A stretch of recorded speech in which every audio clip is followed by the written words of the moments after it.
어버이 주일이에요. 센스가 있어야 돼. 따라서 합시다. 인생을 살아가는데 센스가 없으면 평생 고생이다. 센스가 없으면 고생하는 거예요. 목사님이 단에 올라와서 오늘 어버이 주일입니다. 그리고 대표 기도하는 사람들은 무조건 체크를 해야 돼. 센스가 하나도 없다는 거야. 그러면 미안하지만 여러분은 고생하는 인생을 하고 살았다는 거예요. 이 시간까지. 직장에서나 어디에 사람 만남에서나 가정에서나. 뭐냐면 엉뚱한 데 생각하고 사니까 그래. 사람의 모임의 공동체의 목적이 있어. 오늘 부부가 그래요. 밥을 먹재요. 그냥은 없어. 목적이 있어. 내가 하고 싶은 말이 있어서 부부에게 밥을 먹자고 하든지, 뭔가 목적이 있으니까 뭔가 기념을 하기 위해서 한다든지.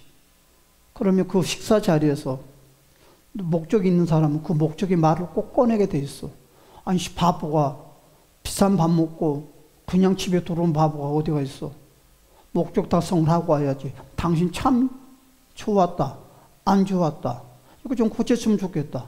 비싼 밥 돈 주고 사 먹을 때는 비싼 돈의 값어치를 하고 와야지. 명색이 복되고 거룩한 대표 기도를 하면 대표 기도의 값을 해야지. 내가 말 안 하면 몰라. 왜 모를까? 그러면 안 되는 거예요.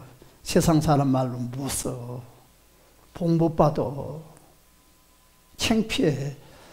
내가 그랬어요. 오늘 대표 기도하는데 AR이 따로 없다. 우리 22세기 교회에 기도하는 사람들이 AR이네. 했던 것도 하고 했던 것도 하고. 그러지 마세요. 대표 기도하는 사람들은 항상 기도가 많이 있어야 돼.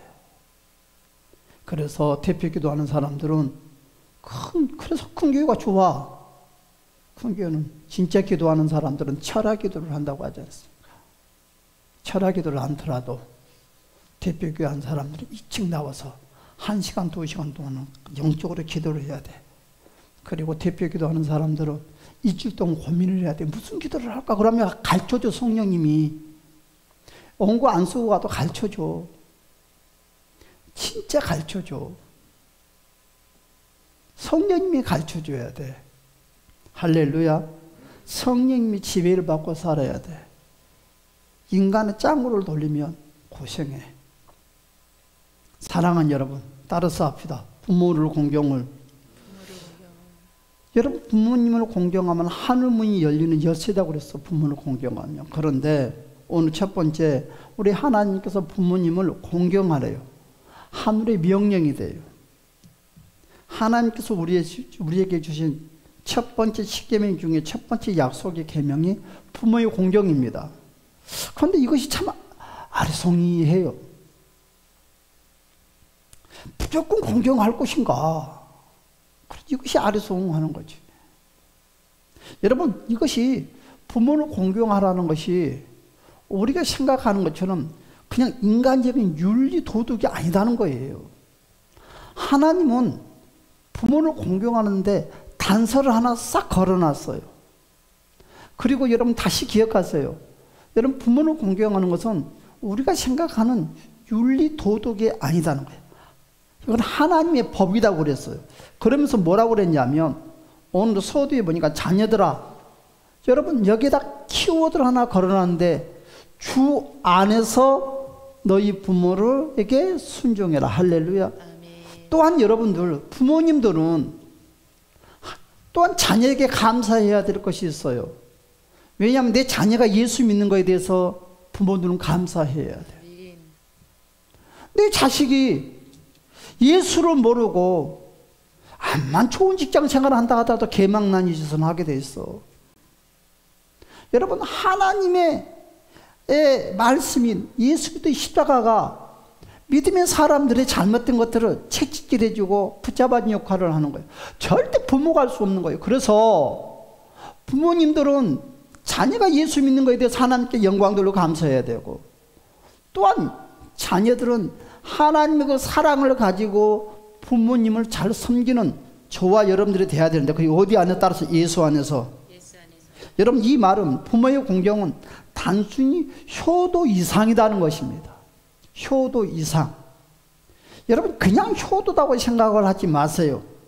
영적인 축복의 문을 여는 열쇠다는 거죠. 할렐루야. 여러분 두 번째로 부모 공경은 축복의 통로입니다. 여러분 하나님은 약속하셨어요. 어떻게? 이로써 너가 잘되고 땅에서 장수하리라. 할렐루야. 여러분 잘되고 싶습니까? 여러분 오래 살고 싶으세요? 뭐 어떤 분이 그러더라고. 자기는 70세까지만 살고 싶다고. 걔네 그랬어요. 방정맞은 소리 하지도 말으라고. 입이 방정맞은 소리를 하면 안 돼. 하나님이 살게끔 감싸고 살면 되는 것이지. 그것이 죄요. 내가 몇 살까지 살겠다는 것이 죄가 아닌가요? 하나님이 내 생명의 연장을 해준 주인, 내 생명의 주관자가 하나님인데 내가 60을 살든 70을 살든 200년을 살든 1000년을 살든 하나님이 허락하셔서 최선을 다해서 살자 이거야. 할렐루야. 왜 생명을 내가 정하냐는 것이지. 여러분 하루하루를 살더라도 기뻐하고 감사하고 사시는 저와 여러분이 되시기를 주님의 이름으로 축복합니다. 여러분 한번 다 손을 한번 들어보세요. 손을 들고 따라해서 해보세요. 따라서 나는 부모님을 공경합니다. 나는 잘 될 것입니다. 나는 장수합니다. 할렐루야. 손 내리세요. 할렐루야. 제가 뭐라고 그랬어요? 부모님은 내 자녀가 예수 믿는 것에 대해서 감사해야 되고, 여러분 하나님은 공경하는 자에게 복을 주시겠다고 약속을 하고 있습니다. 바로 이 복은, 이 하나님이 주시겠다는 이 복은 꼭 물질만의 복이 아니다는 거예요. 여러분 건강의 복도, 자녀의 복도, 영혼의 복도, 인생의 복도 다 포함된다는 것입니다. 여러분 부모 공경을 통해서 받는 축복이 무엇입니까? 여러분 어떤 장로님의 간증을 들었었는데, 장로님이 여러분 젊은 시절에 너무너무 가난했다고 그래요. 뭘 해도 푸르지 않았다고 그래요. 그래도 믿음의 사람인지라 꼭 토요일 날이 되면, 그래 차가 있으니까 그랬죠. 차가 있으니까 시골에 가서 꼭 한 주간에 부모님이 어떻게 살고 계신가를 돌봐보고, 그리고 이 장로님이 꼭 하는 일이 있었대요. 마지막 오기 전에 어머니의 발을 따뜻한 물에 꼭 씻어드리고 왔는데요. 이 어머니가 예수를 믿는 어머니였던 것 같아요. 근데 나는 자녀들이 최고의 축복이 뭐냐? 내 부모가 예수 믿는 것이 최고 축복이다. 불행한 자가 누구냐? 바로 부모가 예수를 모르는 사람들이 제일 불행한 사람. 예수를 믿어도 100% 행복자가 되지 않는다는 거지. 최고 축복자가 누구냐? 목사님이 날 기도하는 것보다 내 부모가 나를 위해서 날마다 눈물을 흘리며 기도하는 그런 자녀가, 그런 자녀가 최고 축복자예요. 까베기처럼 예수를 믿으다기도 꼭 까베기 같은 부모들이 받고 싶은 거 다 받고 싶고, 배 아픔 났던 자식이 예수를 믿으라고 그러면 믿지 못하는 거. 여러분 무엇이 믿음의 신뢰의 관계일까요? 돈이 신뢰의 관계일까요? 무슨 효도가 신뢰의 관계일까요? 예수 없는 효도, 예수 없는 신뢰, 예수 없는 부모 자식 관계. 여러분 빚 좋은 개 살고나 마찬가지인 거예요. 모든 중심은 예수가 있어야 돼. 예수가 효도하게 만들고 예수가 섬기게 만들어요. 그런데 이 장로님이 삶이 어려워도 꼭 내려갈 때마다 일주일에 봉투에 돈이 없으니까 10,000원씩 담아서 주머니에 줘주는 거예요. 그리고 어머니에게 꼭 축복 기도를 받는데, 여러분 목회자가 됐든 어떤 성도가 됐든 참 지혜로운 것 중에 여기서 우리가 하나 배워야 될 것이 뭐냐면, 예수 믿는 부모에게 기도받는 것이 최고의 축복이다. 여러분들이 그렇게 하고 있나요? 그냥 예수 믿으면 믿었지 뭐, 부모와 나와의 관계지, 이런 부모와 나와의 혈연의 관계라고만 생각하지, 진짜 내 부모가 여러분 예수를 믿고 또 오랜 세월 동안 신앙생활하는 부모에게 기도받는 것처럼 축복이 없어요. 그래서 믿음의 부모가 있는 자녀들은 꼭 부모를 만나거든 축복 기도를 해달라고 하는 거예요. 그런데 이 장로님이 늘 젊은 시절에 가면 용돈을 드리면서 축복 기도를 받아요. 그러니까 어머니가 하다 궁금해서 왜 꼭 나보고 기도를 해달라고 그러냐. 엄마가 무슨 기도를 할 줄 아냐고. 그러니까 장로님이 젊을 때 그렇게 말을 했다고 그래요. 말씀대로. 그리했더니 시간이 지나면서 어느 날부터인가 모든 것들이 풀어지기 시작을 하는데 자녀들이 잘 되고 또한 가정이 물질이 모든 자녀들이 그 모습을 바라보고 부모와 똑같이 자녀들이 한다는 거예요. 여러분 그 자녀들에게 한 번도 말한 적이 없는데 자녀들이 일주일에 토요일 날이 되면 엄마 아빠를 따끈따끈한 세숫대 물을 받아놓고 발을 씻어준다는 거예요. 근데 이놈의 자식들이 조그만 했을 때부터 봉투에다 엄마가 주는 용돈을 1,000원을 담아서 맛있는 거 사주라고 1,000원을 드린다는 거예요. 그런데 이 장로님이 한 번도 자녀들에게 데리고 와서 말한 적도 없고 가르친 적도 없고, 그런데 자녀들이 이걸 어떻게 할까? 그런데 명절에 인사를 하러 가면 할머니가 그 자녀들을 붙잡고 아버지의 신앙의 간증을 자녀들에게 해준다는 거예요. 신앙의 간증을. 그래서 그럴 때마다 그 어머니가 그 자녀에게 받은 그 사랑의 고마움을 또 아이들에게 해주니까 아이들이 그 가랑비 옷듯이 계속 그 말씀을 듣다 보니까 나도 그리 해야 되겠구나. 그런데 그리 했더니 자녀들이 여러분 처음에는 산만하고 학교에서 등급도 올라가지 못하고, 근데 어느 날부터 아이들이 머리가 튀기 시작하고 명문대로 가기 시작하고 모두가 0.1%의 사모하는 대상자의 그 출세 가도에 다 올라갔다는 거예요. 그런데 그 자녀들이 그 3살 먹는 버릇이 여러분 8까지 간다고 이제 그들이 다 성공의 궤도에 섰는데도 변함이 없이 지금도 한결같이 일주일에 한 번은 어떤 일이 있어도 부모님의 얼굴을 뵌다는 거죠. 어떤 일이 있어도 일주일에 한 번은 시간을 내서 부모님과 식사를 한다는 거지. 그리고 이제 부모님이 장로님이 됐는데 장로님에게 부모님에게 안수를 받는다는 거지. 그러면 안수만 달랑 해주겠습니까? 믿음의 권면도 해줄 것이고 또한 교회에 신앙생활하는 권면도 해주실 것이고. 여러분 숨이 까딱까딱 할 때 예수 믿는 사람들은 그런 맛도 몰라. 예수도 오래 믿는 사람들이 그런 맛을 알고 그와 같이 행할 수가 있는 거예요.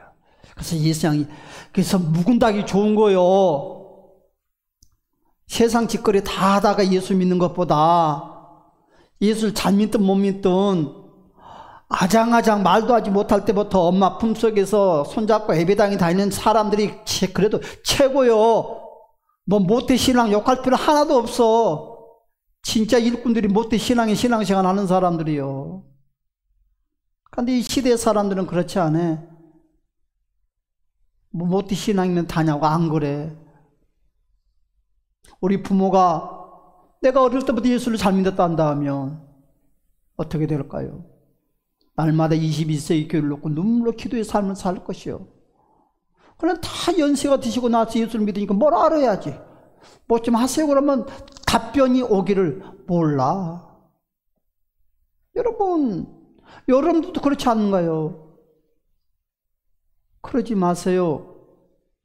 부모는 자녀를 위해서, 자녀는 부모를 위해서. 여러분 그런 간증을 하는 장로님의 간증을 들은 적이 있어요. 왜 그럴까요? 왜 놀라운 일이 일어날까요? 여러분 하나님의 말씀대로 행하고 살기 때문에 그래요. 미국 사람들은 병이 생기면 병을 자랑을 한대요. 한국 사람들은 병이 생기면 숨긴대요. 그 이야기를 듣고 저는 회개를 했어요. 저는 병이 생기자마자 감췄어요. 그런데 저는 오늘 감추지 않기로 했어요. 왜? 우리 아버지가 우리 어머니가 전화가 왔는데 그러더라고요. 날씨가 좀 좋아지면 교회를 나오겠다고. 우리 아버지 연세가 이제 내일 모레면 90이에요. 오래 살아봤자 10년 안팎이에요. 예수 잘 믿다가 하늘나라 가야 되지 않겠어요? 우리 아버지와 나는 부모와 자식의 관계예요. 그러나 하늘나라 가는 길은 모른다는 거지. 저는 어머니 위암이 걸렸어요. 그리고 위를 70%로 잘라냈어요, 어머니. 그 아버지가 예배당에서 예수를 잘 믿어야지. 왜 내가 이런 말을 드리냐? 내가 이번에 병원에서 수술 잘못했으면 어떻게 됐을까? 우리 어머니가 암이 있어서 내가 우리 어머니한테 말씀을 못 드렸어요. 왜? 마음 아파할 것 같아서. 왜? 사랑받는 아들이니까. 우리 어머니가 또 울고 또 가슴 치면서 또 그럴까 봐서. 그런데 어제 우리 어머니하고 통화를 했어요. 아버지가 날씨가 좀 좋아지면 예배당에 나온다 하니까 그러면 안 되는데. 저도 병원에서 우리 어머니 아버지 생각을 많이 했어요. 보고도 싶었었고 그까지 위암 아무것도 아니다 하지만 막상 당사자가 내가 되니까 우리 어머니가 아픔을 이제 조금 알 것 같아요. 자식이어서도 우리 어머니가 아프다고 그럴 때 그 피부로 그걸 느끼지 못했었거든요.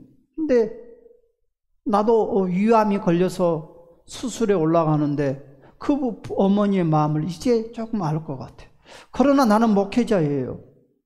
우리 부모가 예수를 잘 믿고 하늘나라 가는 걸 바라는 소망이 목회자이고 여러분들의 신앙생활을 잘하게 하는 것이 목회자예요. 여러분 우리가 예수 잘 믿읍시다. 그리고 부모에게 잘합시다. 그런데요, 우리 예수님께서 이렇게 말씀을 하고 있어요. 너희가 주 안에서 그랬어요. 무슨 말을 하고 있냐면 여러분 우리는 맹목적으로 부모에게 순종할 수는 없습니다. 부모가 제사상이 절하를 하란다 하면 이거 순종을 해야 되겠습니까? 무조건 부모에게 순종을 하라고 그러니까 무조건 순종을 하고 제사상 절을 하면 어떻게 됐고, 부모가 제사상을, 부모님이 아버님 먼저 돌아갈 수 있고 어머님 먼저 돌아갈 수 있는데, 여러분 부모가 예수를 모르고 맹목적으로 유교적인 사상을 가지고 제사상을 차리다 간다 하면 오늘 부모에게 효도하라고 한다니까 부모에게 효도한답시고 제사상을 차린다 하면 이것이 답이에요? 뭐예요 이것이? 짜장면이요? 짬뽕이요? 안 되지 않습니까?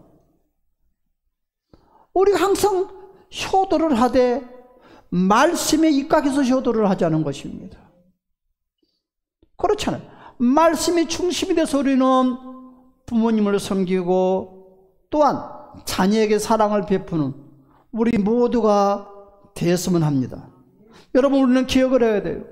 혹시나 내가 이 시간까지 살아오면서 여러분 부모님을 무시하거나 또한 부모님 앞에 외면했던 적이 없는가? 그렇죠? 이제 우리는 성인이 다 됐어요. 저는 이제 생명의 고비를 2번 넘겼어요. 중학교 1학년 때하고 이번에 때. 근데 중학교 1학년 때는 어려서 그런지 잘 모르겠어요. 그런데 고마운 것은 우리 어머니의 사랑 때문에 내가 다시 생명을 연장을 한다는 걸 알고 있는데, 그런데 우리 어머니 사랑보다 더 큰 사랑이 있는 것이 뭐냐면 하나님의 사랑이다. 여러분, 모든 섭리의 주권자는 하나님이십니다. 암만 좋은 의사 만나고 암만 좋은 것이 있어도 하나님의 섭리의 사랑이 여러분 개입하지 아니하면 내 생명은 연장할 수 없고 내 삶은 비전이 없어요. 여러분 우리는 의사 선생님께서 좋은 따뜻한 말 하면 힘이 생기고 용기가 생기죠. 여러분 기억하세요. 하나님이 80% 이상을 나의 생명을 꽉 붙잡고 있다는 것을.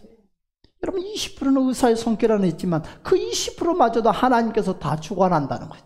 그래서 우리는 어떤 환경 가운데서도 하나님의 그 십자가의 사랑 속에서 늘 감사하는, 나가면 여러분 배가 바닷물을 가려고 앞으로 직진한 것처럼 우리 인생이 거침없이 앞으로 나갈 수 있다는 것입니다.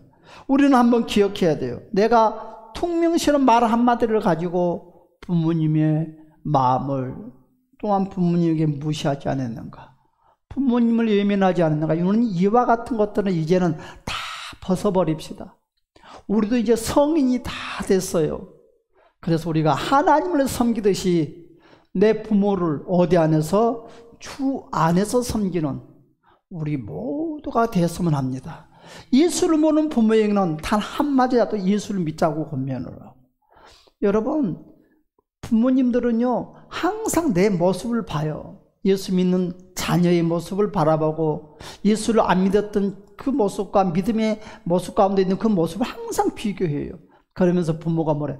많이 달라졌구나, 많이 변했구나 하면서 의지를 하게 됐어요. 그러나 내가 예수를 믿든 예수를 믿지 않든 내 언어와 내 마음과 내 성품이 그대로 있다 한다 하면 절대로 하나님 주님의 부모님의 내 마음들은 변화가 있을 수 없습니다. 사랑하는 여러분, 이 시간은 성령님께서 저와 여러분들의 마음에 감동을 줍니다. 제가 그랬잖아요. 여러분도 마찬가지일 거예요. 저도 이번에 병원에 있을 때 뭐 사랑하는 아내가 옆에 있지만 우리 어머니 우리 아버지가 제일 보고 싶어서 말은 한 번도 겉으로 하지 못했어요. 전화도 12번 하고 싶었었고 울고도 싶었었고, 그렇죠. 그런데 차마 전화를 못했어요. 왜? 마음 아플까 봐서. 이건 내 부모만 그런 것이 아니라 여러분의 부모도 마찬가지. 사랑하는 여러분들, 오늘은 어버이 주일입니다. 내가 그렇게 말하지 말고, 사람들은 항상 후회를 해요. 더 잘할걸. 여러분들도 그렇죠? 근데 우리 이제부터는 후회하지 맙시다. 잘합시다. 마음은 그렇지 않았는데 내가 무심했구나. 여러분, 이제는 후회하는 인생이 아니라 하나님의 말씀대로 행하는 저와 여러분이 되었으면 합니다. 성령님은 그와 같은 것들을 생각 속에 마음 속에 머물기를 바라지 않아요. 성령님은 그와 같은 것들을 예수 그리스도의 이름으로 회개하고 관계가 다시 회복하기를 원합니다.